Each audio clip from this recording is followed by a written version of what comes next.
Oi. Bom dia, para quem ainda não dei bom dia.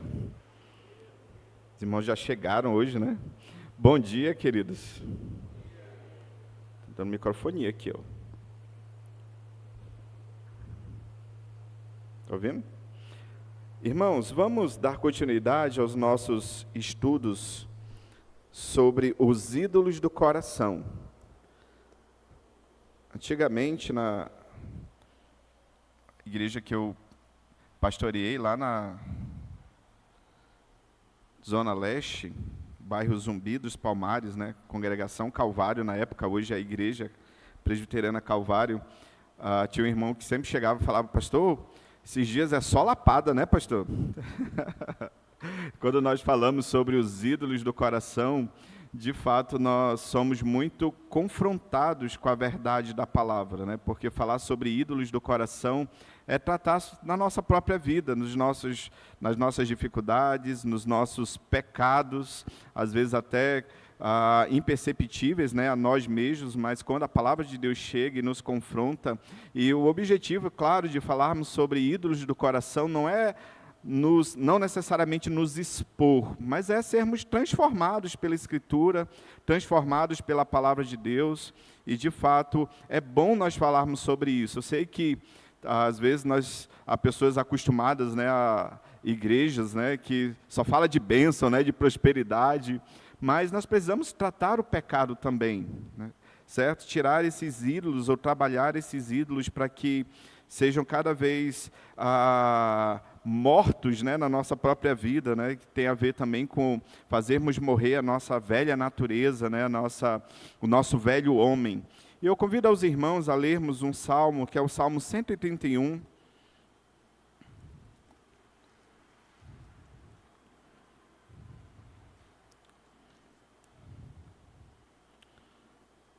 Salmo 131, Salmo de Davi, é um cântico de romagem. Os cânticos de romagem eram aqueles cânticos que as caravanas, né, que se dirigiam a Jerusalém, ao Monte Sião, iam pelo caminho, entoando esses cânticos.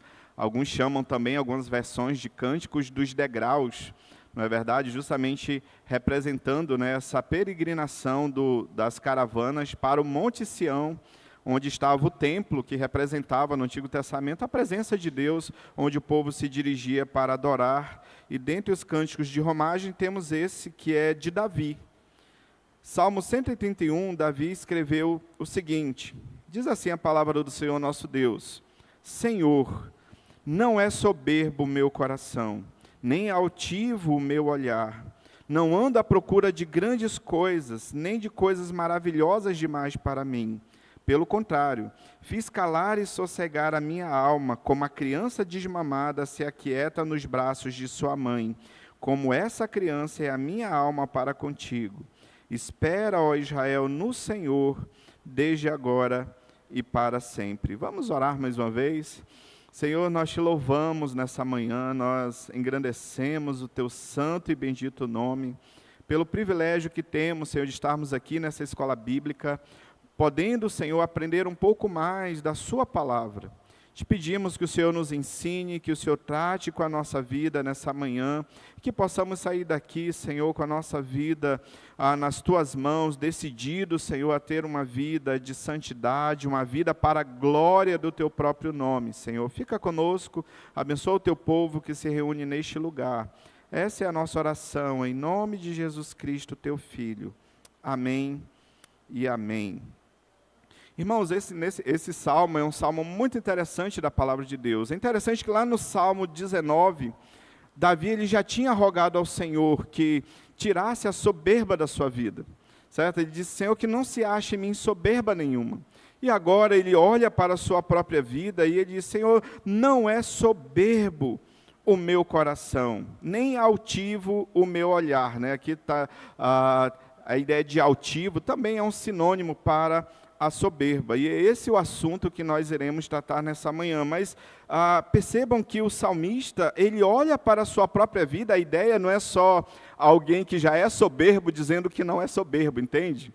Mas quando ele diz que não há soberba no seu coração, é no sentido de ele olhar para a sua própria vida de uma maneira honesta, à luz da própria palavra de Deus, do que ele conhecia a respeito do Senhor. É como se ele estivesse examinando a sua própria vida e chegasse a essa conclusão: Senhor, o meu coração não é soberbo, nem o meu olhar é altivo. E ele diz: porque eu não ando à procura de grandes coisas. Porque o soberbo é aquela pessoa que nunca se contenta, ela não tem contentamento. É aquela pessoa que ela tem as coisas, mas ela quer mais, ela quer sempre mais, e até mais do que os outros, né? Porque a soberba, como nós vamos ver, ela é um pouquinho diferente do narcisismo, né? Que os irmãos viram na última aula, lembram? Não? Não foi a última aula sobre ser narcisista, não é isso? Porque o narcisista só existe ele no planeta, né? Só existe ele, não tem mais ninguém. Já o soberbo não, o soberbo ele até quer que as pessoas existam, mas ele as considera como inferiores a ele. Talvez essa seja a grande diferença de alguém que é narcisista e de alguém que é soberbo. É claro que o narcisismo também há uma pitada de soberba, mas o soberbo, ele até quer que as pessoas existam, só que no nível inferior, certo? Então nós vamos tratar esse assunto tão importante para nós pensarmos sobre a nossa própria vida. E a nível de introdução, vamos entender um pouco o que é, então, a soberba, né? Os irmãos têm a revistinha aí? Eu coloquei bastante texto, né, da revista para nós lermos. É muito interessante a forma como o autor coloca. Então, ele vai dizer assim: arrogância, orgulho, presunção, jactância, empáfia, altivez. Sim, são muitos nomes para o mesmo ídolo do coração, talvez um dos mais devastadores da vida cristã, que é a soberba. Se você lembra da última aula, quando ele fala sobre o narcisismo, ele fala a mesma coisa, que é um dos ídolos mais devastadores da caminhada cristã. É preciso, antes de qualquer coisa, entender que há uma linha muito tênue, ele coloca extremamente tênue, entre a soberba e a autoestima, certo? Uma coisa é ter uma visão correta de si mesmo, e ainda assim se sentir bem, reconhecendo também a graça e a misericórdia de Deus, agindo a seu favor. Isso é autoestima. Então, a pessoa que é humilde, não quer dizer que ela é uma pessoa que vive uma autocomiseração, né? Não, é uma pessoa que olha para a sua própria vida e ela vê a graça de Deus e ela se sente bem ao ver a graça de Deus agindo na sua vida, conduzindo a sua vida. Então ela tem uma visão correta de si mesma, ela sabe das suas limitações, das suas dificuldades, mas ela procura viver para glorificar a Deus. Já a soberba é diferente, né? Outra coisa é um pensamento presunçoso sobre si e se achar o melhor de tudo e de todos por pensar assim. Isso é soberba, certo? E aí ele vai dizer que sobre essa ótica, Davi foi um dos personagens da história bíblica que mais tinha razões para ser um homem orgulhoso. De onde que Deus tira Davi? Um simples pastor de ovelhas. Pela descrição dos livros históricos do Antigo Testamento, parecia que ele tinha um porte assim minúsculo, né? Ele era o menor dos seus irmãos, o oitavo, tanto é que quando o profeta chega lá para ungir o novo rei de Israel, Davi não estava nem na fila. Não é verdade? Lembra disso? Daí vai passando, aí ele olha para Eliabe, né, que era aquele, né, mais robusto, né? Pensa aquele homem mais musculoso e forte, tipo esse que vos fala, nada a ver, né? Mas ele olhava e falava assim: certamente eu estou perante o rei de Israel. Aí o Senhor, né, diz: olha, Samuel, não atentes para a sua aparência, né, porque eu rejeitei. O Senhor não vê como vê o homem. O homem vê o exterior, porém o Senhor olha para o coração. E aquele homem simples, pastor de ovelhas, Deus dá o privilégio, a graça de ele derrotar um gigante, né, o gigante Golias, e Deus conduz aquele homem para ser o rei de Israel. Um homem extremamente vitorioso, um homem extremamente competente, né, militarmente falando, o rei de Israel. Teve muitos problemas, né, de adultério, de assassinatos, um homem que falhou realmente, mas ainda assim, como ele se arrepende dos seus pecados, ele é conhecido como um homem segundo o coração de Deus. Ele tinha razões, talvez por muito menos as pessoas já são soberbas, né? Às vezes elas são muito menos que isso e elas já se acham a última bolachinha do pacote. Mas Davi, ele tinha razões para ser soberbo dessa ótica, mas ele é um homem que se humilha diante de Deus. Ele é um homem que constantemente ele chega na presença de Deus, como o Salmo 139, e fala assim para Deus: Senhor, vê se há em mim algum caminho mau e guia-me pelo caminho eterno. Porque às vezes nós somos soberbos e nem sempre nós nos damos conta disso. Você acha assim, eu não sou soberbo, já sendo soberbo, né? Então, Davi está sempre na presença de Deus, se colocando na presença de Deus, e pela graça de Deus, Deus o usa poderosamente. Tanto é que no Novo Testamento, Jesus ele é chamado filho de Davi. Um homem segundo o coração de Deus, mas ele não é soberbo, ele não permitiu se contaminar com o veneno da soberba. Acho interessante essa expressão, o veneno da soberba, porque ela estará sempre batendo a porta do nosso coração. Por exemplo, quando nós realizamos algum feito na nossa vida, certo? Passei no vestibular, né? Consegui aquela tão sonhada promoção, aquela casa própria. Por vezes, se você não prestar atenção, você vai pensar assim, eu consegui. Não é verdade? Você vai falar assim, eu conquistei.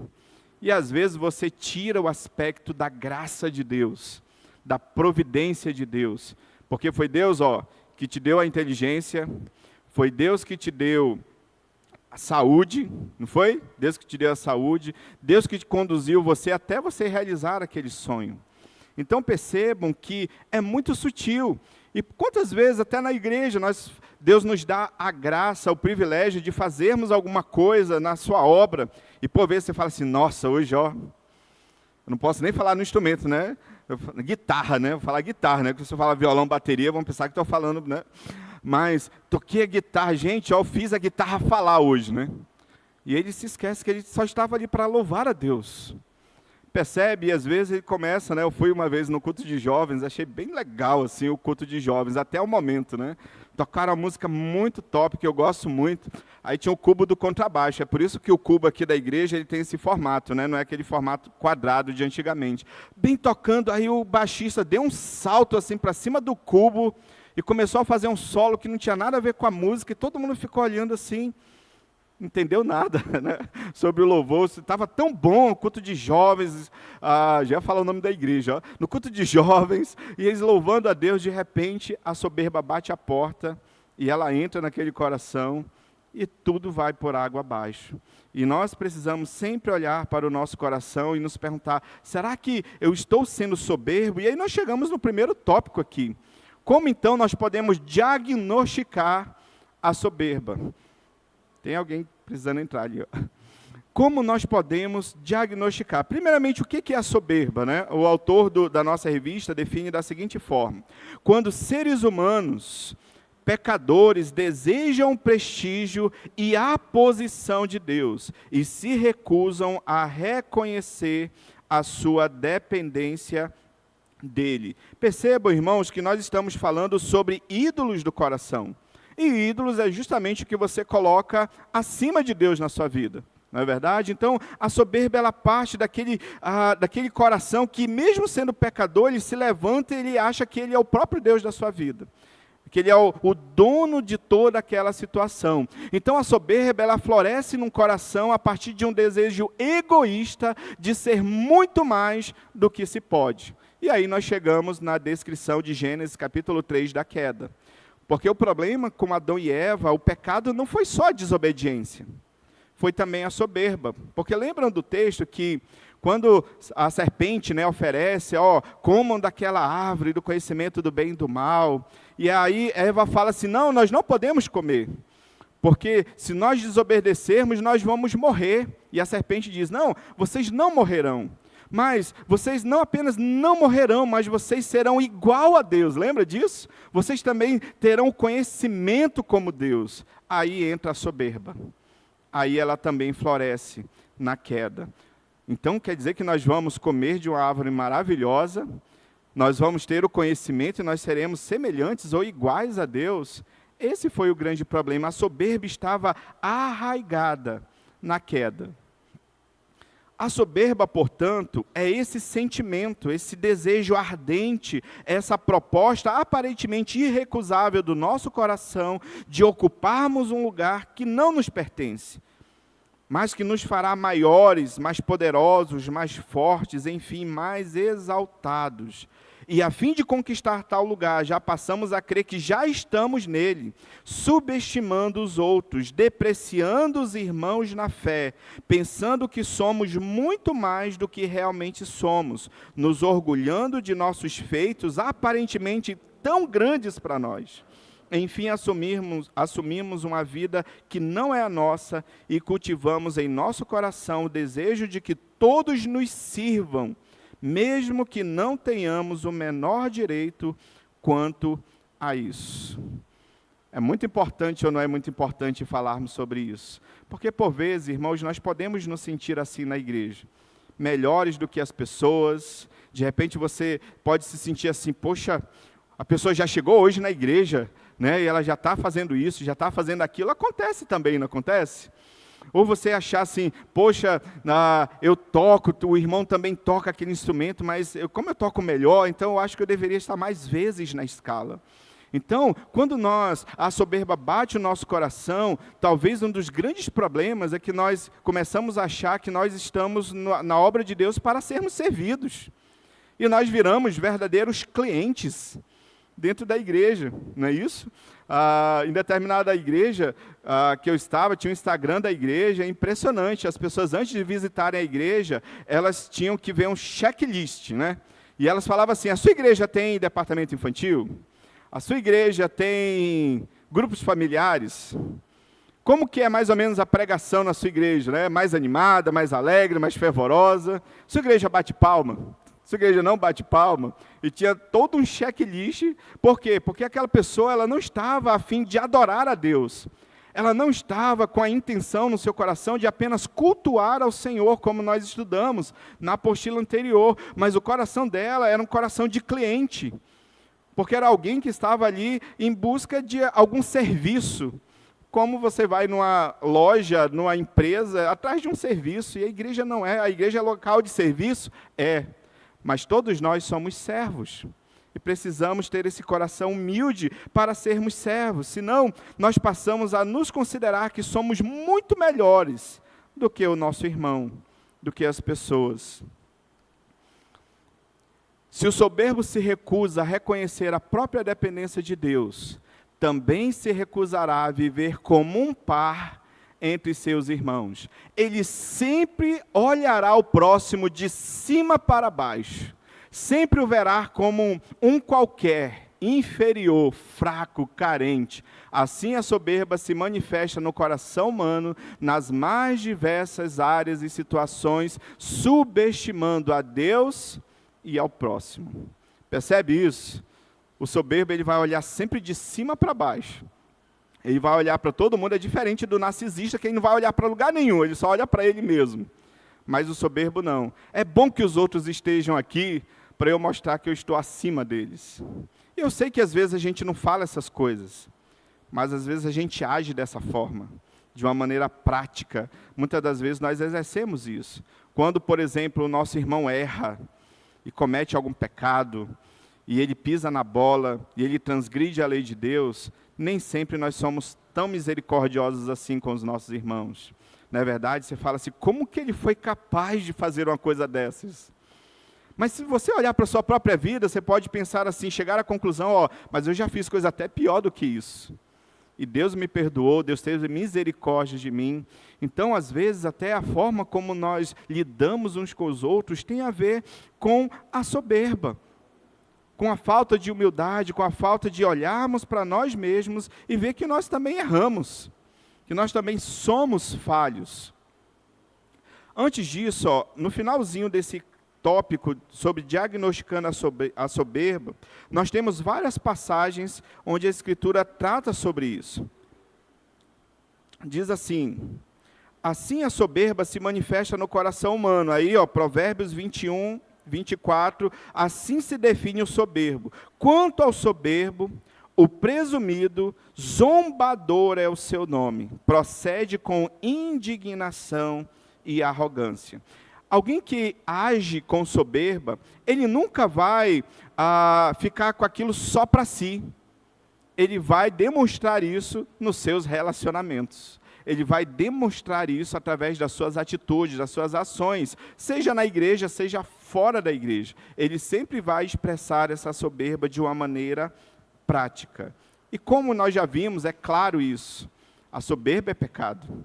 Ser um soberbo ou agir com soberba é pecado. Como todo pecado, como ídolo do coração, ele também traz consequências, não traz? É claro que traz consequências, mas certamente a maior consequência da soberba se dá no âmbito relacional.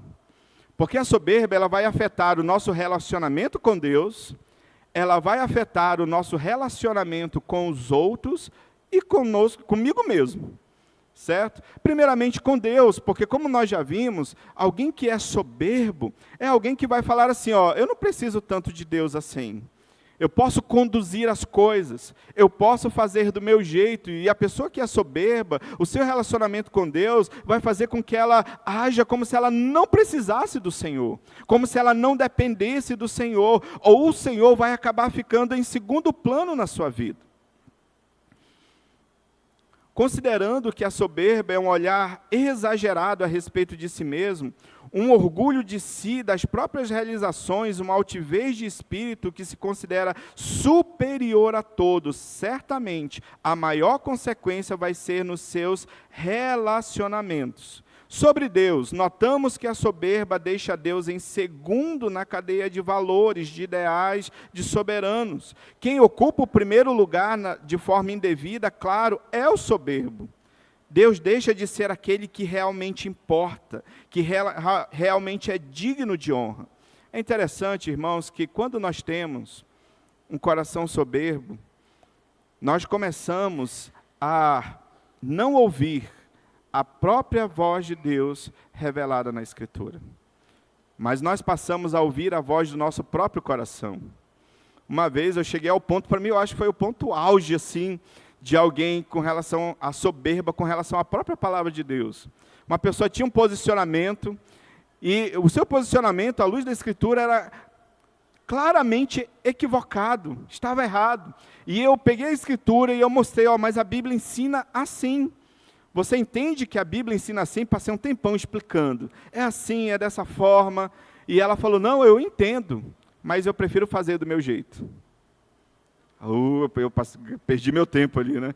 Eu sei que a Bíblia, mas você está entendendo que a Bíblia ensina dessa forma? E ela falou, eu entendo, mas ainda assim eu prefiro fazer do meu jeito. Percebe? Ou seja, ela chegou a um ponto da vida dela que mesmo sendo convencida pelas Escrituras, ela prefere fazer do seu jeito. Por exemplo, a Bíblia diz que nós precisamos trabalhar na obra do Senhor, sermos ativos, participantes da obra do Senhor. Nós sabemos disso, mas às vezes fala assim, eu não tenho tempo para isso. Deus ele não é mais a prioridade para mim. Quantas vezes o Senhor fala na sua palavra, por exemplo, que nós temos que amar uns aos outros, que nós temos que exercitar o amor, exercitar o perdão, nós sabemos disso. Mas às vezes o nosso coração é tão soberbo que a gente não vive isso. Que a gente não perdoa, que a gente não ama, que a gente não cuida. A Bíblia fala que nós precisamos cuidar uns dos outros. Não é verdade? Nós sabemos disso. Mas às vezes você fala assim, eu não tenho muito tempo para isso. E quantas vezes Deus tem falado aos nossos corações? Quantas mensagens, estudos bíblicos nós ouvimos no decorrer de todo o ano? Mas será que a nossa vida tem sido transformada pela palavra? Se nós ouvimos mais a nós mesmos, as nossas próprias convicções pessoais do que a palavra, nós estamos sendo soberbos. Porque a nossa relação com Deus ela está sendo afetada de tal forma que você chegou ao ponto de dizer assim, eu não preciso tanto de Deus assim. A mesma coisa com relação à oração, por exemplo. A oração, o que é a oração? É falar com Deus, né? As crianças sabem, nós aprendemos isso. Mas a oração também reflete a nossa própria dependência de Deus. Não é verdade? Quando nós oramos, nós expressamos, Senhor, eu preciso de Ti. Eu preciso do Senhor. Eu preciso do Teu direcionamento, da Tua graça, da Tua misericórdia, do Teu perdão. Eu tenho um sonho, Senhor, mas eu quero colocar diante do Senhor esse sonho, essa realização. Nós expressamos a nossa dependência do Senhor por meio da oração. Mas quando nós não oramos, nós expressamos completamente o oposto. Se você não ora, é como se você estivesse dizendo assim: eu não preciso tanto do Senhor assim, eu já sei como eu devo fazer. A oração expressa a nossa dependência de Deus, então os nossos relacionamentos são afetados. Ao olharmos nosso relacionamento com o próximo, agora falando do relacionamento com o meu próximo, passamos a entender que somos os mais importantes e os melhores em absolutamente tudo. Você viu aquela pessoa que não delega, porque ela fala assim: ninguém vai conseguir fazer como eu faço. É um exemplo disso, né? Às vezes acontece no trabalho. Será que pode acontecer na igreja também? Pode, né? É claro que pode, né? Eu sei que tem pessoas que até poderiam mexer no som, mas eu não vou deixar porque ela não vai fazer bem feito, ou tocar a guitarra, né? Vamos para a guitarra, né? Que não tem guitarra, né? Eu sei que eu toco guitarra, aquele jovem está aprendendo ainda, ele ainda não toca bem, assim, então eu não vou colocar ele na guitarra. Né? Então, a gente tem que ter esse cuidado. Nós não podemos, irmãos, nos considerar mais importantes ou melhores que os outros. E é assim, então, que não há iguais na comunidade, não há semelhantes, não há próximos. Porque se nós nos considerarmos melhores do que o nosso irmão, então nós não somos o próximo dele. Nós não somos irmãos, não somos semelhantes, porque nós servimos a um Deus que não faz acepção de pessoas. E nós não podemos fazer da mesma forma. Na Escritura, nós vemos que as pessoas, elas são importantes, e não existe pessoas sem importância. Aí ele vai citar 2 textos aqui. Em Lucas, capítulo 10, versículo 30, ele vai falar sobre aquela parábola, né, aquela história do bom samaritano, certo? Lembra do bom samaritano, daquele que estava caído lá, e aquele homem foi e teve misericórdia dele. No outro texto de Marcos, capítulo 12, ele vai falar daquela senhora, daquela viúva pobre, que deixou a sua oferta lá na frente. E Jesus fala, os ricos vêm e depositam as suas ofertas no gasofilácio. Mas aquela senhora, parece que ela deu mais do que todos eles, porque do pouco que ela tinha, da sua pobreza, ela deu tudo, deu aquelas 2 moedinhas lá. E Jesus olha para aquela mulher, e ele não vê ela como alguém inferior. Jesus, quando ele olha os pobres, quando ele olha os leprosos, os cegos, aquelas pessoas que viviam completamente à margem da sociedade, ele não enxerga aquelas pessoas como pessoas sem importância. Também os ricos, como os fariseus, os fariseus não, os publicanos, os cobradores de impostos. Jesus, ele comia com aquelas pessoas e ele era, inclusive, criticado por isso. Olha lá, ele só come com publicanos e pecadores lá. Mas Jesus, ele não olha para as pessoas e vê elas como sem importância. Todos têm importância para o Senhor. E nós deveremos viver essa verdade na igreja.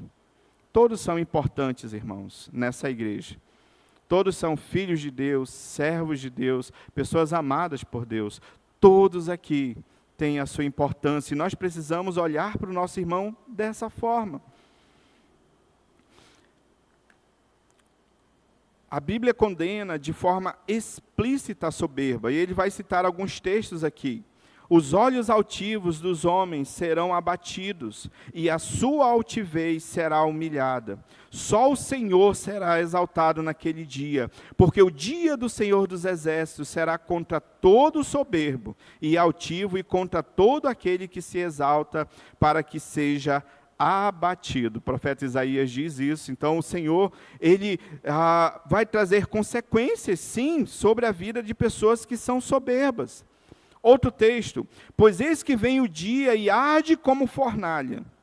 Todos os soberbos e todos os que cometem perversidade serão como restolho, ou seja, como aquela palha que queima fácil.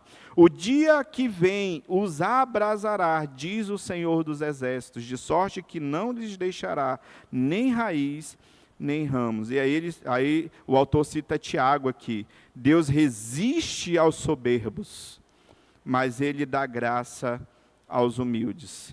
Então a soberba, irmãos, ela traz consequências terríveis para a nossa vida. Porque ela prejudica o nosso relacionamento, primeiramente, com Deus, ela afeta o nosso relacionamento com Deus, e ela vai afetar, consequentemente, também o nosso relacionamento com as pessoas. E ela vai prejudicar a nós mesmos, porque nós vamos trazer sobre a nossa própria vida a disciplina do Senhor. E o Senhor, irmãos, Ele resiste aos soberbos, mas Ele dá graça àqueles que são humildes. E aí a pergunta é, mas pastor, tem cura para a soberba?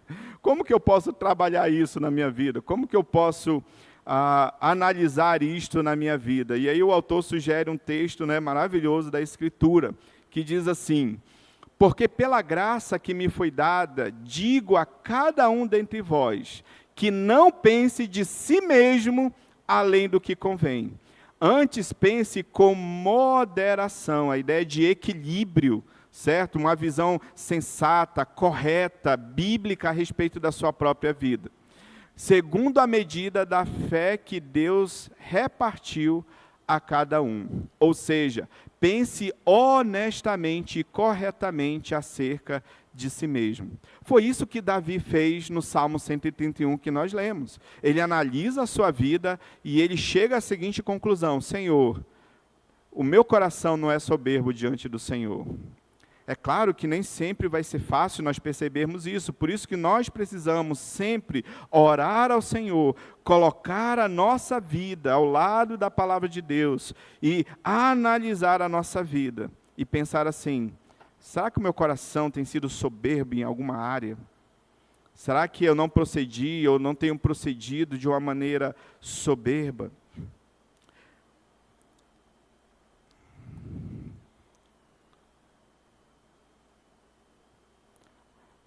Aí eu gostaria, já estou na conclusão aqui, nunca se ache o mais espiritual. Lá vai, aqui é a parte mais grave, né? Trouxe até um livro aqui para fazer uma leitura, né?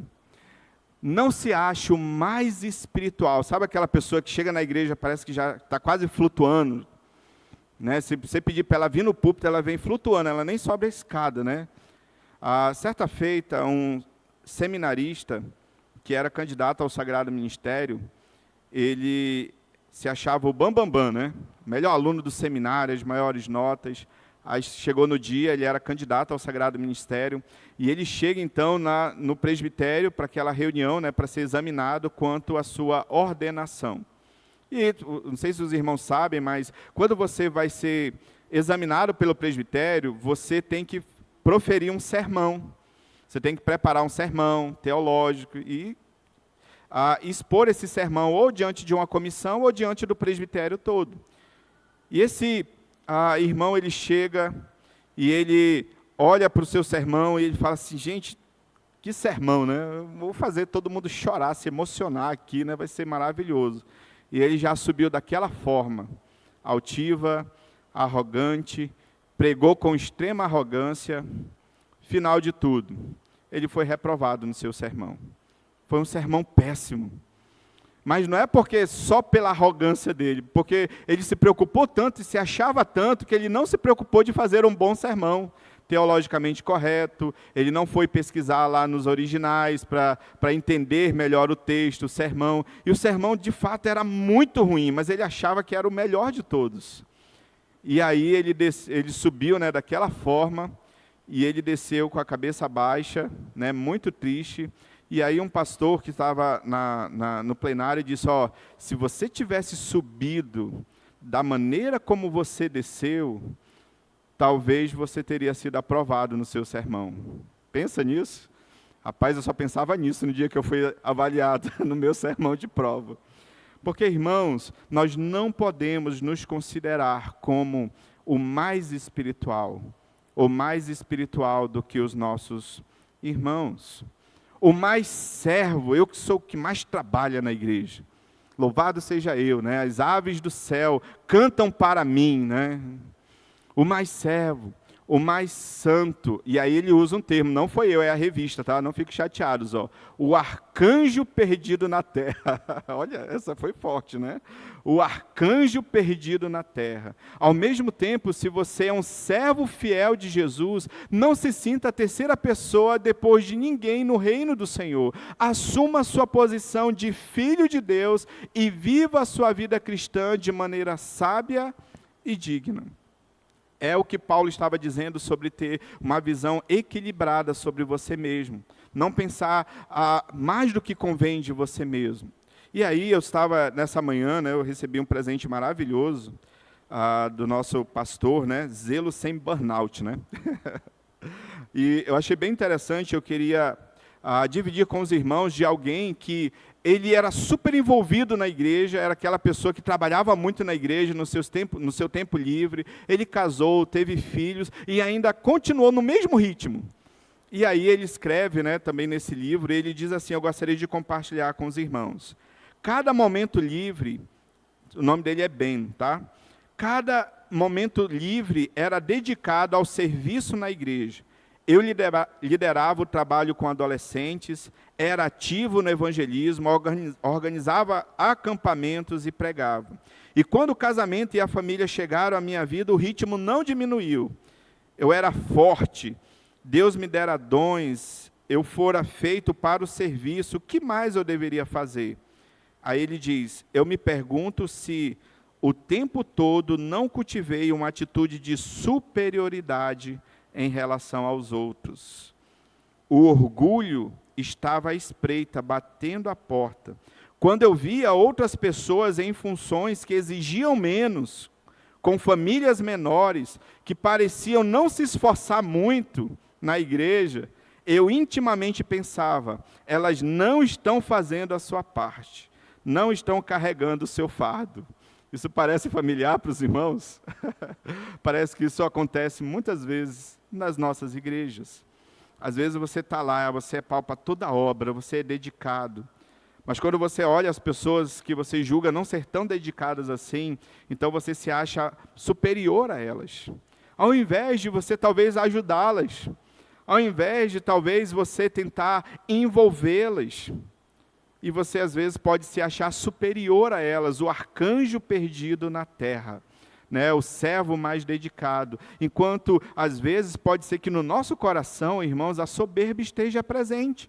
É aquela coisa, às vezes você fala, eu não vou nem delegar isso que eu faço na igreja, porque eles não vão fazer tão bem quanto eu faço. Não é verdade? Às vezes a pessoa acabou de chegar na igreja, ela está ali, ela já é membro da igreja, está há pouco tempo na igreja, e talvez algumas pessoas mais antigas possam pensar assim, acabou de chegar, já tem um cargo na igreja, já está fazendo isso na igreja, já está servindo na igreja. Irmãos, todos nós fomos chamados para sermos servos. Que o Senhor nos dê, irmãos, um coração humilde, para entendermos que não somos melhores do que o nosso irmão. Nós somos pares, nós somos irmãos em Cristo, somos uma mesma família, a família de Deus. E nós precisamos viver assim. Se você está servindo ao Senhor com dedicação, continue, mas não se ache superior ao seu irmão. Se você vê que alguém não está fazendo o que deveria fazer, ajude, procure ajudar. Irmãos, essa questão da soberba nos relacionamentos, se nós tratarmos isso no nosso coração, isso resolveria a maioria dos problemas da igreja.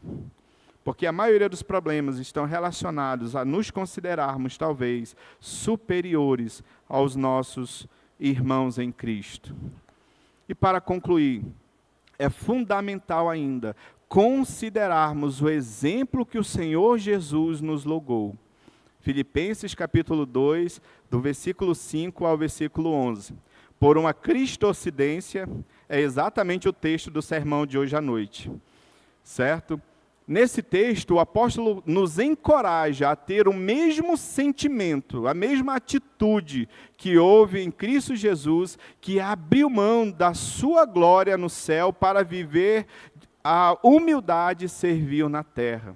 Somos desafiados a sempre ter Jesus como nosso referencial, nosso exemplo maior, aquele a quem devemos imitar. Com isso em mente, a soberba perde a sua força, dando cada vez mais espaço para a verdadeira grandeza e humildade. O nosso maior exemplo, irmãos, não é o pastor da igreja, nem o efetivo, nem o auxiliar, nem os nossos líderes. É claro que eles são exemplos, certo? Mas o nosso exemplo maior, irmãos, é Cristo. Lembra quando os discípulos estavam discutindo entre si quem era o maior? a soberba já ali bem exacerbada no coração deles, discutindo quem era o maior. Aí chega 2 dos irmãos lá e fala assim: Senhor, permite que no teu reino, um se sente à tua direita, outro se sente à tua esquerda. A mãe deles também incentivava isso, lembra? Aí Jesus fala, ó, no mundo, os reis, né, os líderes, eles são assim, no mundo é assim mesmo, certo? Mas entre vocês, não é assim. Jesus nos ensina, irmãos, aquele que quer ser o maior, ele precisa ser o servo de todos. Estamos aqui para sermos servos, e não para sermos servidos. Não foi esse o exemplo que Jesus nos deu? Pastor, eu quero outro exemplo. Esse daí foi legal, mas eu preciso de um mais profundo.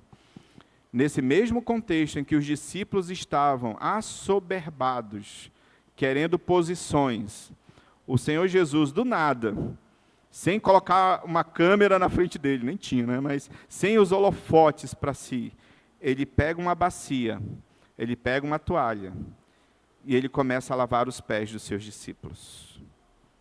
Não é isso que ele faz? E ele fala, vocês entenderam o que eu fiz? Então, se vocês entenderam, eu vos dei o exemplo, e está lá escrito. E por que às vezes nós somos tão soberbos a ponto de acharmos que somos melhores, maiores, e estamos aqui para sermos servidos? Enquanto o nosso mestre, o Deus homem, o Deus que se fez carne, que habitou entre nós, ele não veio para ser servido, mas ele veio para servir e dar a sua vida para nos resgatar e nos conceder o perdão dos pecados e a vida eterna. Ele é o servo dos servos, irmãos. E se ele nos deu exemplo, o apóstolo Paulo diz, olha, vocês têm que ter o mesmo sentimento. Porque ele mesmo sendo Deus, ele não julgou como usurpação o ser igual a Deus, mas antes ele se esvaziou, ele se humilhou, assumindo a forma de servo. E nós precisamos seguir o exemplo do nosso mestre. Pastor, eu quero saber o que é esse negócio de ele se esvaziou. Né? Só um spoiler da pregação à noite, então você precisa vir no culto à noite. Nós iremos expor esse texto de Filipenses, capítulo 2, do versículo 1 ao versículo 11. Mas a grande lição, irmãos, para nós, é olharmos para a nossa vida e pensarmos, sinceramente, diante de Deus, Senhor, será que o meu coração tem sido soberbo na Tua presença? Será que o meu coração tem sido humilde na sua presença? Será que eu tenho rogado ao Senhor e lido a sua palavra e sendo transformado pela sua palavra para que a minha vida seja mudada? Irmãos, precisamos cada vez mais nos transformar em servos de Deus. Paulo, por vezes, quando ele escreve, ele fala assim para as igrejas, eu sei que vocês já estão fazendo, mas vocês podem progredir. Vocês podem crescer nisso. Irmãos, em nome de Jesus, que toda soberba caia por terra das nossas vidas e que possamos rogar ao Senhor um coração humilde, um coração de servo, um coração que reconhece quem nós somos diante do Senhor. Somos pecadores, somos limitados, pecamos todos os dias. E nós precisamos da graça de Deus. Não somos melhores do que os nossos irmãos. Nós somos irmãos, e o Senhor nos olha e não faz acepção entre esse é melhor, esse é o filho melhor, esse é o filho pior. Não, o Senhor nos ama igualmente em Cristo, nosso Senhor, e todos nós somos importantes para o Senhor. Que o Senhor trate essa questão da soberba no nosso coração. Vamos fazer uma oração nesse momento e colocar a nossa vida diante do Senhor. Pensar sobre nós mesmos, não pensar, nossa, se fulano estivesse aqui, ia ser lapada, né? Não, é para nós, é para mim, Cristiano, é para o Eldo, é para o Lucas, é para o Cadson, é para todos nós. Vamos pensar na nossa vida nesse momento, diante da presença do Senhor, avaliar o nosso coração à luz do que nós ouvimos nessa manhã e rogar ao Senhor a sua graça e a sua misericórdia sobre nós. Senhor, nós louvamos o Teu nome. Porque sabemos, ó Pai, que por vezes a soberba, ó Pai, tem encontrado lugar na nossa vida. Por vezes, ó Pai, nós nos consideramos melhores do que os outros. mais espirituais, mais servos, mais dedicados, mais competentes do que os outros. Mas que nessa manhã o Senhor venha trabalhar em nossa vida, em nosso coração, para que possamos olhar para Cristo e ter nele o nosso exemplo maior, que é um exemplo de servo, Senhor. Põe humildade no nosso coração, para termos esse coração de servos, e assim como Davi, sermos homens e mulheres, segundo o teu coração, que possamos chegar diante da tua presença, constantemente avaliando a nossa vida, o nosso coração, e quiçá, Senhor, falar como Davi, que o nosso coração não é soberbo na tua presença, que a nossa vida não é altiva, Senhor, mas que possamos descansar no Senhor, descansar na tua graça, na tua misericórdia, ter o relacionamento correto com o Senhor, como filhos verdadeiramente lavados e remidos no sangue de Cristo. Que possamos, Senhor, abandonar a soberba para que possamos nos relacionar melhor com as pessoas que estão ao nosso redor, à nossa volta, que vivem, Senhor, conosco, dentro da igreja, que possamos, ó Pai, ter um coração de servos, um coração humilde, Senhor, quebranta o nosso coração. Quebranta a nossa vida, Senhor, para que possamos apenas, Senhor, diante do grande privilégio que temos, da honra que temos, de servirmos ao Senhor, nos humilhar diante do Senhor e assumir o nosso papel de servos, Senhor, olhando para Cristo, o nosso maior exemplo. Que a Tua graça nos alcance nessa manhã e haja nas nossas vidas, dia após dia, transformando-nos, Senhor, nos preparando que possamos crescer na graça e no conhecimento do Senhor, com relação a tudo aquilo que temos aprendido, que temos ouvido da Sua palavra, Senhor. Ser com Teu povo, abençoa o restante de todo o nosso dia. Essa é a nossa oração, em nome de Jesus, Teu Filho, que nós oramos. Amém, Senhor. Deus abençoe, irmãos.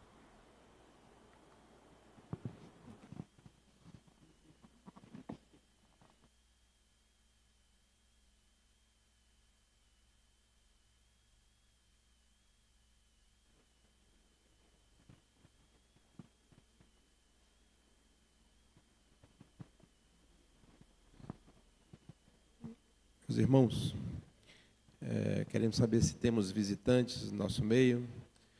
Alguém nos visita nesta manhã pela primeira vez? Levante a mão, só para a gente reconhecer quem é. Somente a senhora. Casal. O senhor lá atrás. Como é o nome dele? Seu Edmar. É irmão já? Irmão? Da onde o senhor é? Da quinta igreja presbiteriana.